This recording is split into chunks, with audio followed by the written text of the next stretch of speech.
संघर्ष जीवन नहीं है, सहज स्वीकार जीवन है। और सहज स्वीकार जीवन कब बनता है?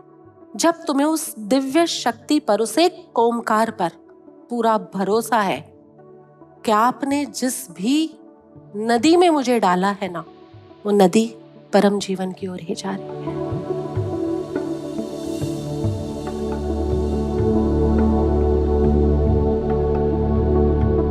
कहते हैं एक बार एक विचारक नदी के तट पर बैठा था और नदी के तट पर, गंगा नदी का तट है, और नदी के तट पर बैठकर उस नदी की बहती धारा को देख रहा है। जानता है कि ये गंगा बह रही है, हिमालय से शुरू हुई है, बहते बहते बहते बहते आगे सागर में जाकर अपना अस्तित्व खो देगी।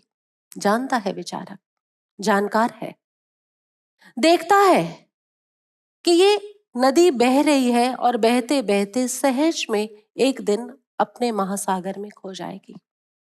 उसी समय देखता है कि पास ही एक पीपल का वृक्ष है और उस वृक्ष से 2 पत्ते नदी में जाकर गिरे। एक पत्ता सीधा सीधा गिरा और दूसरा तिरछा गिरा। एक पत्ता सीधा सीधा गिरा और दूसरा नदी में आड़ा गिरा, तिरछा गिरा। जो पत्ता नदी में सीधा सीधा गिरा वो नदी के बहाव के साथ बस बह रहा है। जो नदी के अंदर तिरछा गिरा, आड़ा गिरा, वो संघर्ष कर रहा है, नहीं नदी तुझे पहुंचने न दूंगा, आज तुझे तेरे महासागर तक पहुंचने न दूंगा, मैं दीवार बनकर, ब्रिज बनकर खड़ा हो जाऊंगा, आज तो तेरी और मेरी होली, तू बहना चाहे और मैं तुझे रोक के छोड़ूंगा। संघर्ष संघर्ष संघर्ष। और जो बह रहा है वो कह रहा है आज तो तेरे संग मैं भी महासागर के हो चली, मैं भी उस महासागर में खो जाऊंगी। नदी को इस बात की कोई खबर ही नहीं है। जो सीधा बह रहा है नदी के साथ, नदी को उसकी भी कोई खबर नहीं, फिक्र नहीं। और जो तिरछा गिरा है और संघर्ष पे संघर्ष किए जा रहा है, नदी को उसकी भी कुछ फिक्र नहीं। नदी का तो काम है बहना, बहते बहते बस अपने सागर की हो जाना। जो सीधा सीधा बह रहा है स्वीकार भाव के साथ, धन्यवाद भाव के साथ, उसकी उस समय की प्रसन्नता कैसी होगी, उस समय का उसका आनंद कैसा होगा, उस समय की उसकी खुशी कैसी होगी, आप खुद भी जानते। जहां धन्यवाद का और स्वीकार का भाव है, तुम बस जीवन के साथ बह रहे। लेकिन जो तिरछा गिरा है, जो आड़ा गिरा है, जो संघर्ष में है, उसकी स्थिति कैसी होगी? इन दोनों में से कौन सा महासागर तक पहुंचेगा? दोनों ही पहुंचेंगे भाई, दोनों ही पहुंचेंगे। लेकिन उस समय की अनुभूति क्या है? एक मजे में बह रहा है और दूसरा लड़ता जा रहा है, लड़ता जा रहा है, लड़ता जा रहा है। ये जो नदी है ना, ये जीवन की नदी है और ये जीवन की नदी अपने महासागर यानी अपने उस परम जीवन की ओर निश्चित रूप से जा रही है। एक जो सीधा बह रहा है वो महाजीवन की ओर जाएगा और जो टेढ़ा बह रहा है वो महाजीवन की ओर नहीं जाएगा। ऐसा नहीं है, बिल्कुल नहीं है। जीवन का अनुभव कहता है जो सीधा बहता है वो भी वहीं पहुंचता है और जो टेढ़ा बहता है पहुंचता तो वही है, क्योंकि महानदी तुम्हें अपने महासागर की ओर ही ले जा रही। तो मनुष्य जीवन तक आ गए हो तो परम जीवन की ओर ही जाने वाले हो। लेकिन यात्रा कैसी रहेगी तुम्हारी? संघर्ष से, दुख से, पीड़ा से भरी हुई या स्वीकार, हर्ष और धन्यवाद से भरी? ये निर्णय तुम्हारा अपना होगा। क्या जीवन के हर अनुकूल और प्रतिकूल उदय में तुम बस बह रहे हो कि ले जा जीवन तू जहां ले जाना चाहता है, या तुम संघर्ष कर रहे हो? मैंने बहुत संघर्ष किया था। मेरा पूरा एसआरएम जानता है कि जब 12th के बाद एंट्रेंस एग्जाम देने का टाइम आया, पूरा संघर्ष था। तुम्हारा भी था अवनीश। हम दोनों का संघर्ष क्या था? आईआईटी। तुम्हारा मेरे 25 साल बाद, लेकिन मेरा तुमसे 25 साल पहले। हम दोनों का एक ही संघर्ष था, IIT. We have to crack IIT. हर किसी को यही लगता है अवनीश, तुम्हें भी यही लगता, मुझे भी यही लगता कि काबिल तो हम बहुत ही है ना, मुझे भी लगता था मैं बहुत काबिल हूं, आईआईटी तो मेरे लिए दरवाजा खोलकर खड़ी होगी। अवनीश को भी यही घमंड था, लेकिन हम दोनों का घमंड टूटा। ना अवनीश को आईआईटी में एडमिशन मिला, ना मुझे मिला। संघर्ष उस समय बहुत किया था, बहुत। Why not me, why not me, क्यों नहीं। लेकिन आज पीछे मुड़कर देखती हूँ तो धन्यवाद के अलावा और कोई सुर नहीं है। अच्छा हुआ आईआईटी नहीं था, तो आज मैं लुधियाना के सभागार में बैठी हूँ और तुम भी बैठे हो।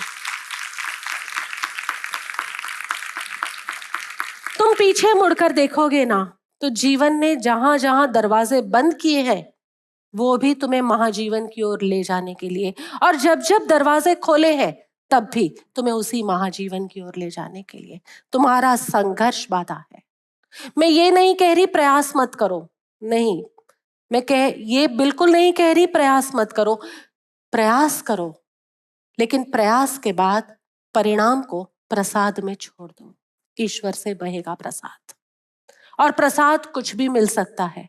कोई इस जन्म के बाद महाजीवन में प्रवेश कर सकता है, तो कोई 3 जन्म के बाद महाजीवन में प्रवेश कर सकता है, तो कोई क्या पता इसी पल में, इसी समय में बैठा उस महाजीवन में प्रवेश कर सकता है। चाहिए कोई ऐसा जो तुम्हें बस ये बताए संघर्ष करना छोड़ दो,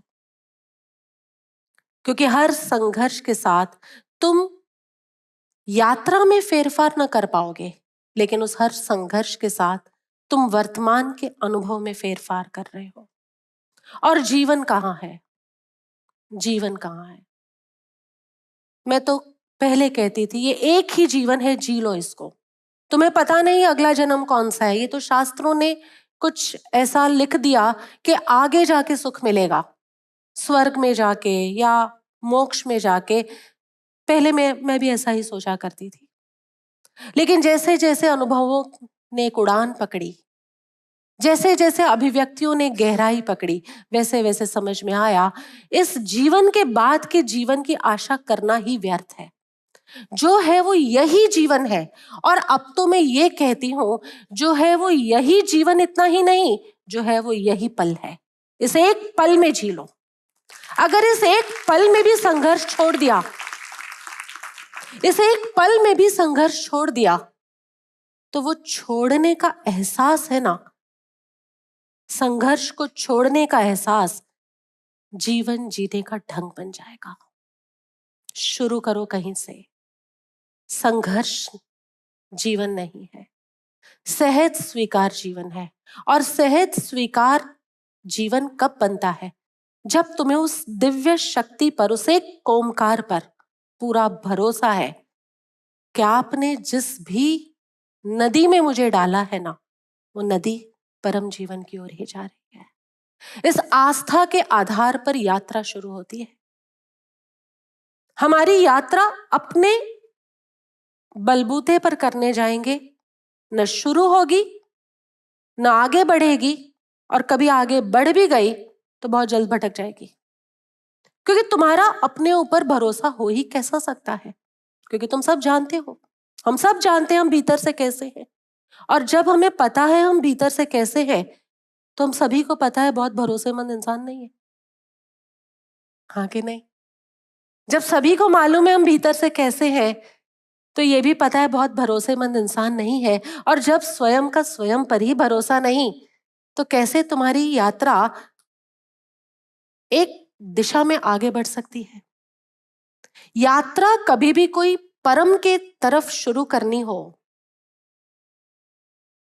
तो एक बात याद रखना, उस आस्था के साथ, उस ईश्वरीय सत्ता की आस्था के साथ यात्रा शुरू करना। उस आस्था, उस जो भी तुम्हारे ईश्वर है, जो भी, जैन हो तो भगवान महावीर, आदिनाथ भगवान, बौद्ध संप्रदाय से हो तो गौतम बुद्ध, यदि हिंदू संस्कृति को मानते हो तो श्री राम, श्री कृष्ण, हू सो एवर, यदि सिख परंपरा है तो भगवान नानक मुझे मान्य है। मुझे तो हर किसी के प्रति आदर है। लेकिन अपने बलबूते पर यात्रा शुरू मत करना। यात्रा शुरू करना उस एक ईश्वरीय सत्ता की आस्था पर, क्योंकि 2 प्रकार से यात्राएं चैनलाइज होती है। आपने अपने भरोसे पर यात्रा शुरू की तो karmic intelligence will play its role. और आपने उसके ऊपर आस्था से यात्रा शुरू की, तो cosmic intelligence will play the role. And which intelligence is more, you know very well. आपको अपने कर्मों पर भरोसा है, वो आपको उस परम जीवन की ओर ले जाएंगे. यात्रा में बहुत आगे तक इस जीवन में न जा पाओगे, लेकिन आपको उसके प्रेम पर भरोसा है, उसके उस बेइंतहा प्रेम पर भरोसा है कि चाहे मैं कैसा भी हूं, उसने सांस देने में, प्राण से भरने में, हृदय को धड़काने में कभी कृपणता नहीं करी. मैं चाहे 1000 बार तुझसे नाराज हुआ, तो एक पल के लिए भी मुझसे नाराज नहीं हुआ. ये कैसा बेइंतहा प्रेम है तेरा. उस ईश्वरीय सत्ता, उस एक ओमकार से ज्यादा बढ़िया कौन ईश्वर को समझाएगा. उस एक ओमकार के प्रति, ऐसी प्रेम के प्रति, ऐसी आस्था के साथ जब आप यात्रा शुरू करोगे, तो cosmic intelligence will play its role.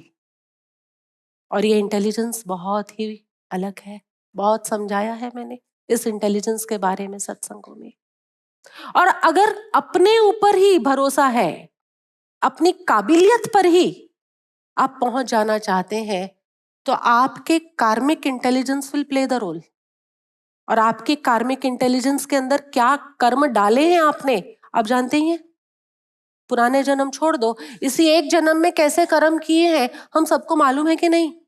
और वो कर्म कोई इतने बढ़िया नहीं है कि सतत आनंद दे सके, क्योंकि यदि वो इतने बढ़िया होते तो सतत आनंद तक पहुंचा दिया होता. लेकिन मेरे कर्मों में इतनी ताकत नहीं है कि मुझे उस आनंद सार तक पहुंचा पाए. Let me try the other route. आज से ही एक अलग रास्ता शुरू करते हैं. और वो अलग रास्ता क्या है? जीवन की कोई भी यात्रा शुरू करो, पढ़ाई की यात्रा,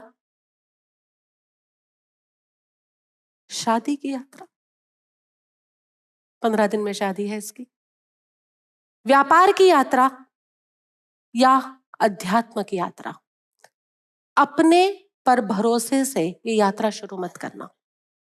उस ईश्वरीय परम सत्ता पर आस्था के साथ इस यात्रा पर पहला कदम उठाना. और जिसका पहला कदम सही उठ गया, मतलब इसका मतलब क्या है?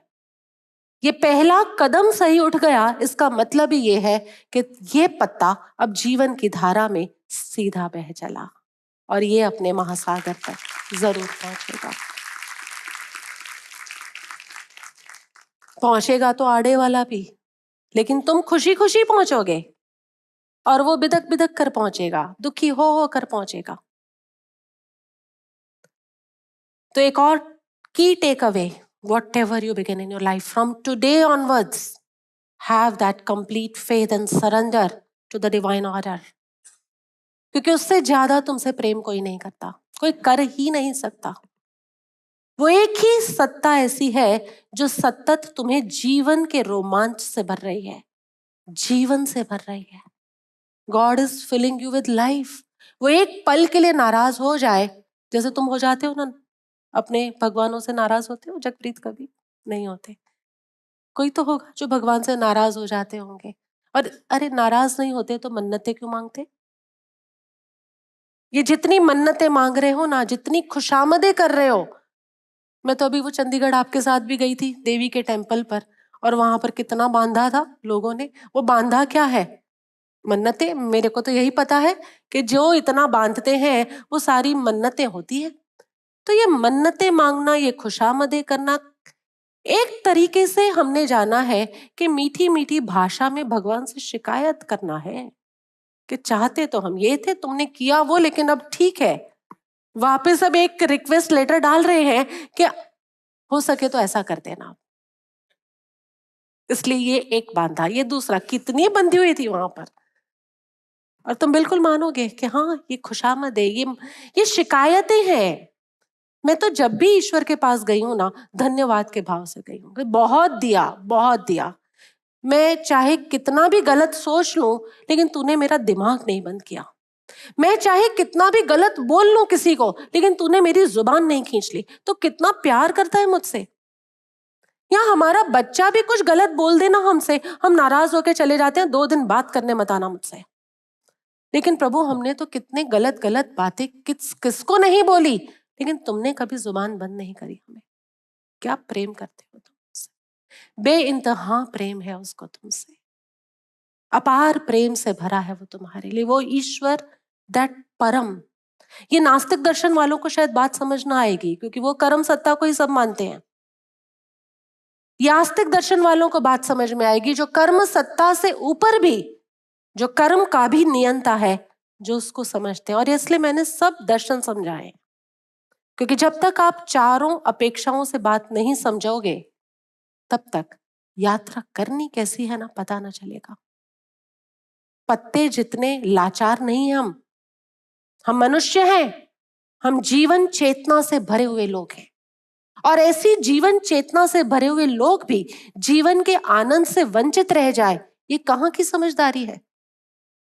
ऐसे जीवन के परम आयाम से भरे हुए हम मनुष्य आनंद सार को पाने से रह जाए, ये कहां की समझदारी है? इसलिए जीवन की जिस यात्रा को शुरू करो, चाहे पढ़ाई की, चाहे व्यापार की, चाहे नए रिश्तों की, चाहे धर्म जगत में, यात्रा शुरू करने से पहले have this thing in your heart and have this thing in your soul कि यात्रा आपके भरोसे होगी।